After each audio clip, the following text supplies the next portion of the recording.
Greetings. This is the one you've known as Jesus the Christ. I'd like to speak about hope today. It might surprise you that I would encourage you to have hope, since hope is a positive belief about the future, and I've often reminded you that there is only now. The future is a fantasy, an imagination. However, while fear is a negative belief about the future and worse than useless, hope is a very useful belief. Hope is a positive belief, and a positive belief is always better and closer to the truth than a negative one. The value of positive beliefs is that they can act as bridges into presence, into just being here now, where you have access to the gifts of your divine self. Hope is useful because it counteracts fear. Hope is the antidote to the fearful ego. Fear is pervasive in the egoic state of consciousness and holds that state of consciousness, that state of delusion, in place. You see, fear is not the truth. Fear is the body's emotional reaction to a negative belief held about an imaginary future. So how could that belief be true? Fear is the lie at the core of the ego's false perceptions and at the core of the illusions spun by the ego. Without fear, the illusory world of the ego and all the other lies that uphold it fall apart. For example, without the two core fears that you won't survive and you won't be loved, the ego's desires can be seen for what they are, imaginary wishes. Fear makes your desires seem real, important, and necessary for your survival and happiness, when they aren't. As a result, these desires drive your choices and actions, and thereby shape your life. In this way, your life is shaped by fear. Fears drive desires, desires drive actions, and those actions shape your life. Your actions take up your energy and time. They define your life. Without those fears and desires, what would you do? Where would you put your energy? How would you use your time? These questions don't even come to mind in the egoic state of consciousness. It seems there's no other value or driving force guiding life than the ego's desires. And in that state of consciousness, it's too scary to contemplate what would happen if you didn't go after what your ego believes you need to survive and be happy. And since most everyone around you is doing just that, why would you question this? Fear is why people don't question their thoughts, the choices they're making, or the way they're living their life.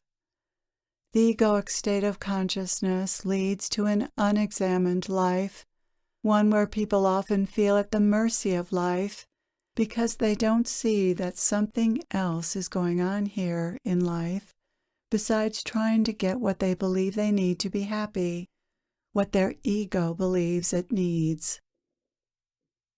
If love and unity and growth were part of the ego's wish list, the egoic state of consciousness wouldn't be such a problem. But what the ego is trying to get for itself, what it values, leaves out so much of what is truly important in life. And this is why the egoic state of consciousness does not bring lasting happiness. It actually leaves out as goals some of the most important things in life: love, growth, service to others, and truth with a capital T. But the worst thing about the egoic state of consciousness is that it's essentially a state of fear and lack, which saps the joy out of life. Only in those rare moments when the ego finally gets what it wants is there joy and peace. This is the kind of happiness you'd like to feel all the time, but that is not to be in the egoic state of consciousness. There is no ongoing happiness to be had when fear rules, which is why it's such a high when you do feel happy. Happiness and fear are mutually exclusive states of consciousness. So in those moments when you do feel happy, it's because you've dropped out of the egoic state of consciousness and dipped into the domain of your true self. Finally, because some desire has been met, you're able to relax and just be. You're at peace, content, and free of worries. However, usually that experience of contentment and happiness is brief. Before long, the ego is afraid of something else, or afraid of losing what it's just gained. And you're off again, chasing after something else you believe you need to be safe and happy. The power and value of hope is that it gives you access to this state of peace and contentment, even when your desires are not being met. Just the hope of getting your desires met sometime in the future allows you to bask in the present moment and in the peace and contentment of your true nature. This positive belief allows you to relax, just be, and experience the moment just as it is. Hope, a positive belief about the future, and especially about life in general, is both a bridge to your true nature or presence and a means of staying there. It's a bit ironic that a thought about the future can help you be more present, but this is true of all positive thoughts. They give you a respite from the ego's fear and negativity, and that allows you to relax and drop into the experience that your true self is having in the here and now. And your true self is always happy, at peace, and in love with life. It's always possible for you to experience your true self, which is having a lovely time here on planet Earth. But this peaceful, delightful, yet simple experience is usually overshadowed by identification with the voice in your head, which generates a sense of yourself that is lacking and inadequate, a sense that you need to strive to attain everything the ego says you need, or you won't be okay. This is not true. The sad thing is that as long as you believe this, you won't be able to relax and just be. You'll always be striving to be somebody and to accomplish something. This is exhausting. You are already as much of a somebody as you ever need to be, and you already have everything you need within yourself to be happy and at peace. There's nothing wrong with accomplishing things.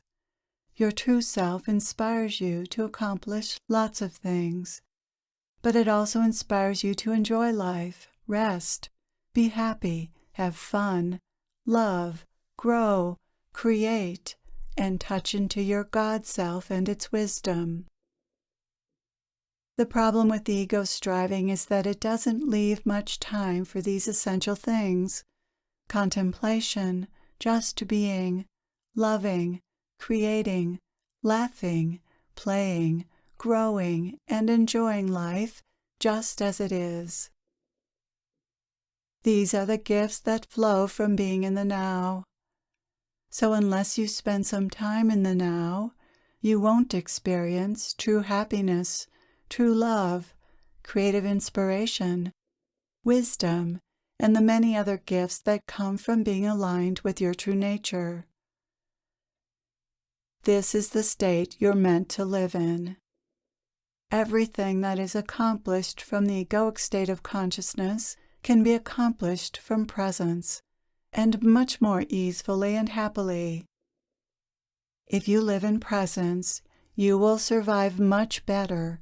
You will love, thrive, create, and behave wisely. You will have an enjoyable, fulfilling way to make a living, or you'll be supported in some other way. You'll be loving and attract to you loving people. You'll be fulfilled by giving and sharing with others, and you'll grow in the ways you need to, because you'll be in touch with the wisdom to make the best of every experience. Hope is one of those gifts that flows from your divine nature. I said that hope is a positive belief about the future. It is more broadly a positive belief about life. This positive sense of life results in a feeling of relaxation, peace, and love. You can often get to this feeling by stating a positive thought about the future, but not always. Sometimes one's belief in a negative future is stronger than one's belief in a positive future. In order to feel hopeful, you might have to examine your fears about the future and see that they're just imaginations, not real. People are programmed to believe their fears, these imaginations, so you may have to do some work to unravel or see through these lies. A good place to start is by writing down your fears about the future. Make a list of them so that you can examine them. Looking at them in this way won't strengthen them, it will expose them. Lies are only powerful when they're not exposed as lies. So name your fears. Be aware of what your egoic mind is telling you. And then go through these fears one by one and ask if it's true. The answer will always be no, because the future cannot be known. Could something happen? Anything is possible, but recognize that your fears are not predictions. They have never been predictions, and they will never be predictions. The future cannot be known, least of all by your egoic mind. People assume that fears keep them safe and are helpful, but they aren't. If you're believing your fears, you'll look to the egoic mind for solutions, and that won't be useful. The ego doesn't have the answers to how to live your life. The egoic mind is just an outdated and poorly programmed computer. Rather than being helpful, fear interferes with accessing your innate wisdom. When you're present to life, the wisdom that flows from this state will keep you safe. Being present is not only a place of contentment and peace, but the safest state to be in. The best kind of hope isn't hoping for or believing in a specific future outcome, although that's better than believing in a negative future outcome.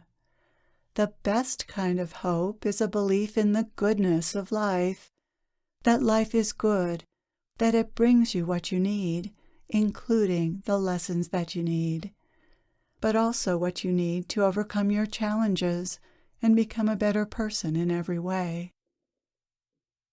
Hope is the belief that love is behind life and supporting you on every level.